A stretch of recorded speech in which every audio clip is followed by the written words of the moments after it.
रमा एकादशी का व्रत कार्तिक मास की एकादशी तिथि के दिन रखा जाता है। जो व्यक्ति एकादशी का व्रत करता है उसे बैकुंठ में स्थान प्राप्त होता है। साथ ही धरती लोक पर जब तक वह रहता है उस पर भगवान विष्णु की विशेष कृपा रहती है। वर्टिकल बार श्री कृष्ण जी ने इस कथा का वर्णन युधिष्ठिर जी के समक्ष किया था। आज हम वही कथा आप लोगों के लिए लेकर आए हैं। पौराणिक समय में मुचुकुंद नामक एक महान राजा राज किया करते थे। बड़े बड़े देवता जैसे इंद्र, वरुण, चंद्रदेव, यमराज इत्यादि उनके मित्र थे। राजा मुचुकुंद अत्यंत धर्मपरायण, सत्यनिष्ठ और भगवान विष्णु के अनन्य भक्त थे। धर्म का पालन करने वाले इस राजा के राज्य में चारों ओर सुख और समृद्धि का वास था। उनकी एक चंद्रभागा नामक पुत्री थी जो कि एक पवित्र नदी थी। राजा मुचुकुंद ने उसका विवाह राजा चंद्रसेन के पुत्र शोभना के साथ कर दिया। कुछ समय बाद शोभना अपने ससुराल आया। उस समय चंद्रभागा भी अपने मायके में ही थी। शोभना को लगा था कि उसके इस प्रकार आने से उसकी पत्नी चंद्रभागा प्रसन्न हो जाएगी, लेकिन ऐसा नहीं हुआ। इसके विपरीत वह अपने पति को देखकर अत्यंत चिंतित हो गई। अब शोभना को भी आश्चर्य हुआ कि चंद्रभागा उसे देखकर इस प्रकार चिंतित क्यों हो गई। चंद्रभागा की चिंता का कारण यह था कि अगले दिन ही एकादशी थी और नियम के अनुसार राजा मुचुकुंद के राज्य में सभी प्रजागणों के लिए इस व्रत का पालन करना अनिवार्य था। यहाँ तक कि उनके राज्य में हाथी, घोड़े समेत सभी पशुओं को भी भोजन नहीं दिया जाता था। चंद्रभागा जानती थी कि उसके पिताजी इस नियम के प्रति अत्यंत कठोर हैं और साथ ही उसकी विडंबना यह भी थी कि उसका पति शोभना शारीरिक रूप से काफी कमजोर था और भोजन के बिना नहीं रह सकता था। शोभना के लिए एकादशी व्रत का पालन करना असंभव था। चंद्रभागा ने अपने पति को अपनी व्यथा का कारण बताते हुए कहा कि हे स्वामी, मेरे पिता एकादशी व्रत के पालन को लेकर बहुत कठोर हैं। दशमी के दिन ही पूरे राज्य में ढोल नगाड़े बजाकर इस बात की घोषणा कर दी जाएगी कि सभी के लिए इस व्रत को करना अनिवार्य है। मुझे पता है कि आप भोजन के बिना नहीं रह सकते, इसलिए आप किसी और जगह चले जाएं। अपनी पत्नी की बात सुनकर शोभना ने बोला कि अब मैं भी इस व्रत का पालन जरूर करूंगा, चाहे इसका परिणाम कुछ भी हो। ईश्वर की इच्छा से जो कुछ भी होगा अच्छा होगा।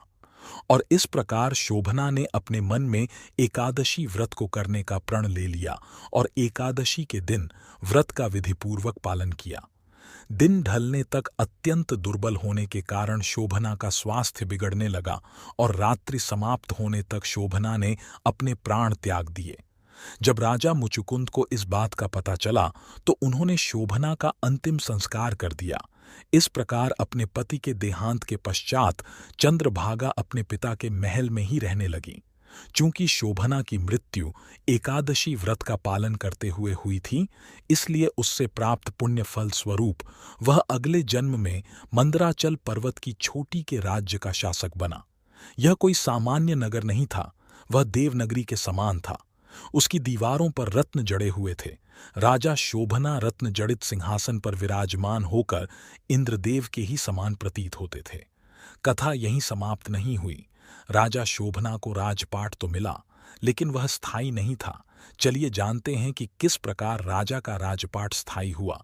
एक बार राजा शोभना के राज्य में एक बार सोम शर्मा नामक ब्राह्मण आया और राजा को देखकर वह अत्यंत चकित हो गया। उसके चकित होने का कारण यह था कि वह राजा मुचुकुंद के राज्य से आ रहा था और वह शोभना को पहचान गया था। राजा शोभना ने भी उसका आदर सत्कार किया। इसके पश्चात ब्राह्मण ने जब शोभना को उसके पूर्व जन्म के बारे में बताया तो उन्होंने अपनी पत्नी चंद्रभागा के बारे में पूछा। सोम शर्मा ने उत्तर देते हुए कहा, हे राजन, वहां सब कुशल मंगल है, लेकिन आपको इस राज्य की प्राप्ति किस प्रकार हुई? इसके बाद राजा शोभना ने बताया कि मुझे इसकी प्राप्ति एकादशी व्रत के फलस्वरूप हुई है, लेकिन मैंने यह व्रत बिना किसी श्रद्धा के किया था, इसलिए मेरा यह राज्य अस्थायी है। यदि आप मुचुकुंद और चंद्रभागा से सब वृत्तांत कहें तो यह स्थिर हो सकता है। ऐसा सुनकर उस श्रेष्ठ ब्राह्मण ने अपने नगर लौटकर चंद्रभागा और राजा मुचुकुंद को सारा वृत्तांत बताया।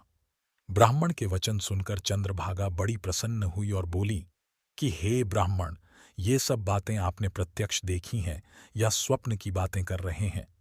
ब्राह्मण कहने लगा कि हे पुत्री, मैं स्वयं तुम्हारे पति से मिलकर आ रहा हूं। उनका नगर देवताओं के नगर से भी अधिक सुंदर है। चंद्रभागा ने अपने पिता से आशीर्वाद लिया और ब्राह्मण से साथ अपने पति के नगर को स्थायी करने का उपाय खोजने उस सुंदर नगर की ओर निकल पड़ी।